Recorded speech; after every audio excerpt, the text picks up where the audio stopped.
జై శ్రీమన్నారాయణ. ఈరోజు మనం ధర్మపదం గ్రంథములోని చాప్టర్ 5 విభాగము 163 గొడుగు చెప్పులు ఇతిహాస గాథ. జమదగ్ని సూర్య సంవాదం. అడుగుతున్నారు ధర్మరాజు, చెబుతున్నారు భీష్మ పండితుల వారు అని చెబుతున్నాడు వైశంపాయనుల వారు తమ రాజు అయినటువంటి జనమేజయుల వారికి. చూద్దాం. ధర్మరాజా, నువ్వు అడిగినది గొడుగు చెప్పులు దానం గురించి కదా. ఈ విషయమై పూర్వము ఒక ఇతిహాస గాథ ఉన్నది. జమదగ్ని సూర్యభగవానికి మధ్యనటువంటి ఈ సంవాదము వింటే నీకు వాని ధర్మం గురించి, ఆ దానం గురించి తెలుస్తుంది. వినండి. ఒకనాడు జమదగ్ని తన భార్య రేణుకతో కలిసి మండు టెండలు అరణ్యానికి వినోదంగా విల్లు బాణము తీసుకొని వెళ్ళాడు. జమదగ్ని తన విల్లుతో అమ్ములు వేసి దూరంగా కొడుతూ ఉండగా వాటిని మరలా అతని భార్య రేణుక తెచ్చి అతనికి ఇచ్చేది. ఇలా ఇద్దరు సరదాగా ఈ క్రీడను మధ్యాహ్నం వరకు చేశారు. సూర్యుడు నడిరెత్తిపైకి వచ్చాడు. ఎండ బాగా తగులుతుంది. ఈ ఎండ తీవ్ర కిరణాలకు సుకుమారి అయినటువంటి రాకుమార్తె ఋషి భార్య రేణుక పడిపోయింది. ఆమె యొక్క కాలు బొబ్బలెక్కాయి. వేడి తీవ్రతకు ఆమె బాగా చెమట పట్టి చెట్టు కింద అలా పడిపోయి ఉన్నది. రేణుక, ఎందుకు ఇలా అయిపోయినావు, ఏమైంది అని అడగక, ప్రభు, ఈ ఎండ వేడికి నేను తట్టుకోలేకపోయాను. ఈ సూర్యకిరణాలకు నేను బాగా అలసిపోయాను, నీరసించిపోయి పడిపోయాను. అయ్యో ఓ ముద్దరాల, నీవు సుకుమారివి, నిన్ను సూర్యుడు ఇంతగా బాధ పెట్టాడా? చూస్తాను. ఇప్పుడే ఆ సూర్యుడిని భూమిపై పడే విధముగా కొట్టి పడేస్తాను అన్నాడు జమదగ్ని. జమదగ్ని మహా ఋషి. అతని మాటలు వాక్కులు అమోఘములు. అది విన్నాడు సూర్యభగవానుడు. వెంటనే సూర్యభగవానుడు ఒక బ్రాహ్మణ వేషంలో వృద్ధుడిగా జమదగ్ని ముందుకు వచ్చాడు. జమదగ్ని మహర్షి, మీరు పెద్దవారు, మీకు అన్నీ తెలియను, ప్రకృతి కూడా తెలియను, సూర్యుని ధర్మములు ఆయనకి ఉన్నవి కదా. ధర్మంగా ఉన్నటువంటి ఆ సూర్యుడిని మీరు ఇలా అపార్థం చేసుకుంటే ఎలా? సూర్యుడు ఈ ఎండాకాలంలో తీవ్ర కిరణాలను భూమిపైన ప్రసిస్తే కదా సముద్రంలో నీరు ఇంకి ఆవిరై అవి వర్షాలుగా భూమిపైన పడితే రైతులు పంటలు పండించుకోగలుగుతారు.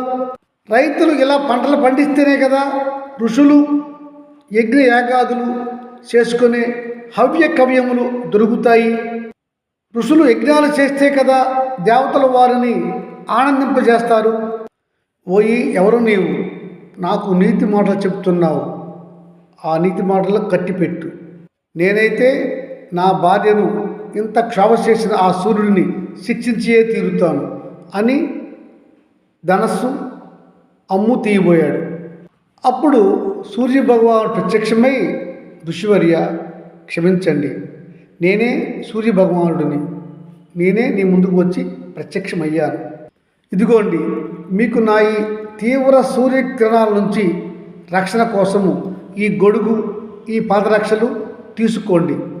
వీటిని మీరు ఉపయోగిస్తే పాదరక్షల వల్ల మీ కాళ్ళు భూమిపై ఉన్న వేడి తగిలి బొబ్బలెక్కవు. మీ తలపైన ఈ గొడుగు పెట్టుకుంటే మీకు నా కిరణముల వేడి తగలదు అని చెప్పి వాటిని వారికి బహుకరించి శాంతింపజేశాడు సూర్యభగవానుడు. జమదగ్ని కూడా శాంతించాడు. ధర్మరాజా, అందుకనే కన్యాదాత వరునికి చెప్పులు గొడుగు దానం చేయాలి.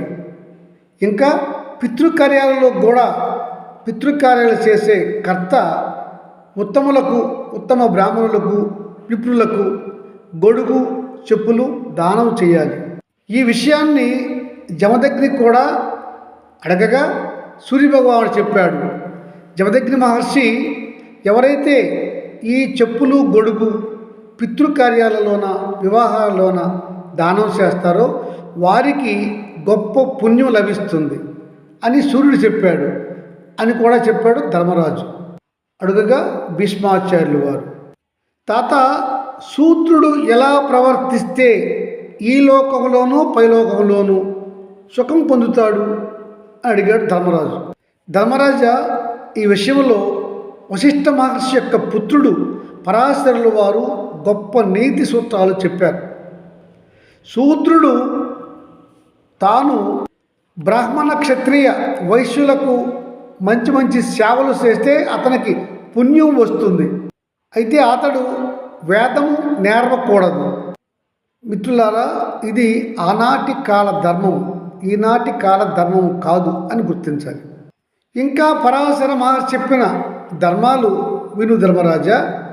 మానవుడు మలమూత్రాదులను విసర్జన చేయున్నప్పుడు రాత్రిపూట అయితే దక్షిణ దిశగా కూర్చోవాలి, పగటిపూట అయితే ఉత్తర దిశగా కూర్చోవాలి. అయితే మొత్తం పైన 3 సంధ్యల్లో కూడా ఉత్తరంగా కూర్చుంటేనే ఉత్తమం.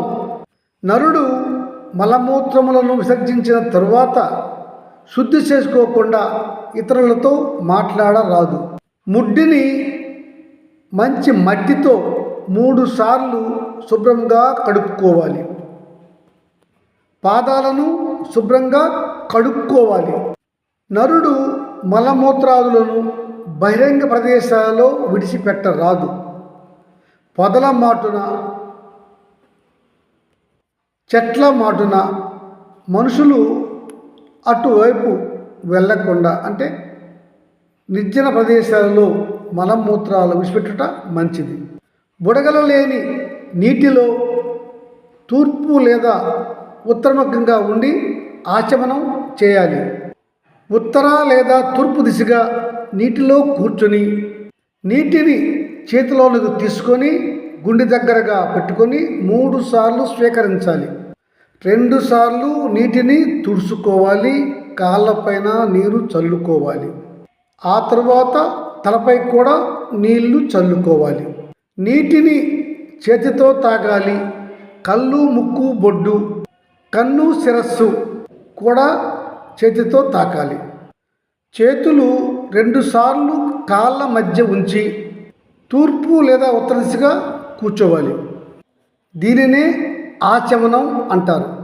3 సార్లు అలా నీరు పుచ్చుకోవటం వల్ల అతడు రుక్కు, యజస్సు, సామం అనే వేద గుణాలను సంతృప్తి పరిచినవాడు అవుతాడు.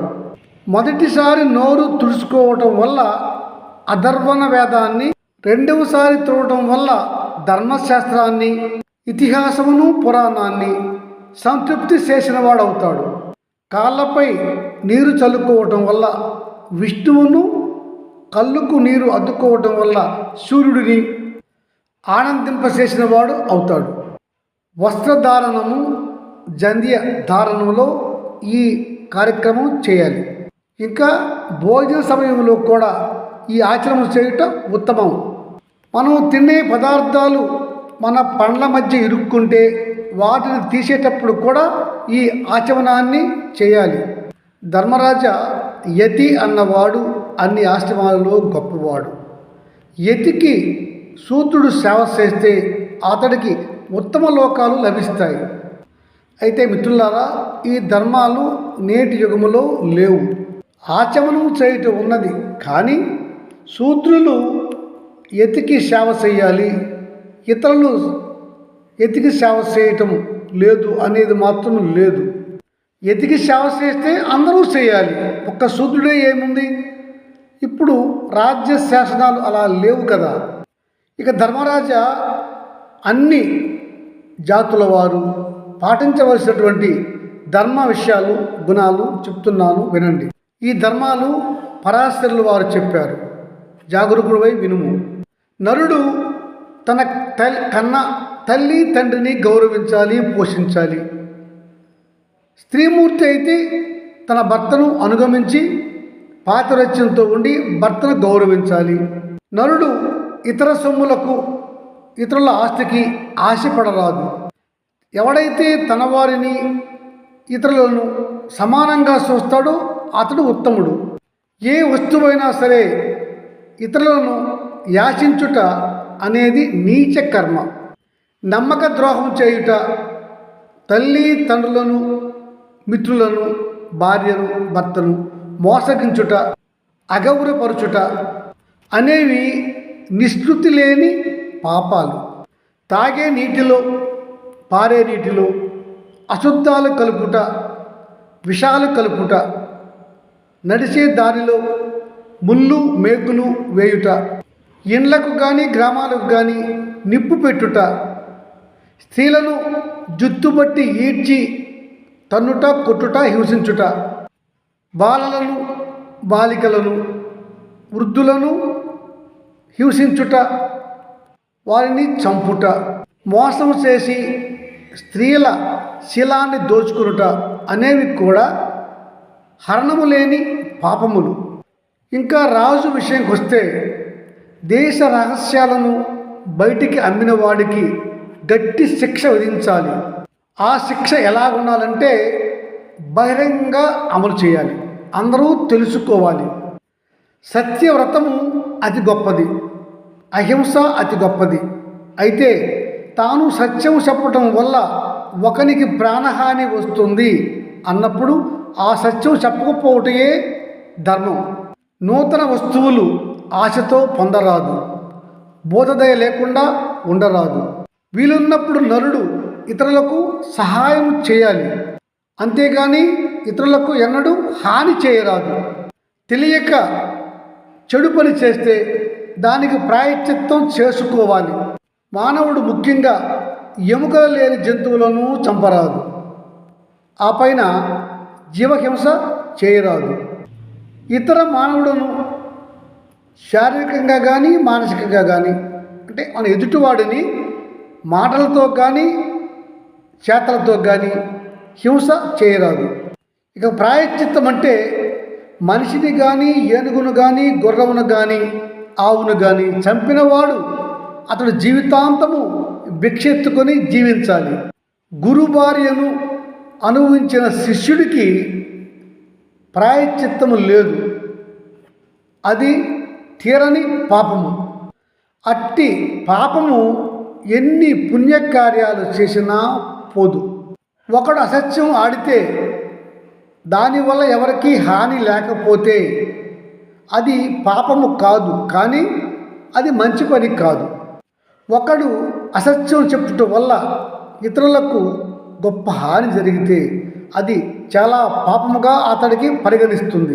ఈ ధర్మాలను పరాశర మహర్షి తన శిష్యులకు బోధించారు అని చెప్పారు భీష్ముల వారు రాజు ధర్మరాజుకు అని చెప్పాడు వైశంపాయనుల వారు జనమేజయ మహారాజుకు.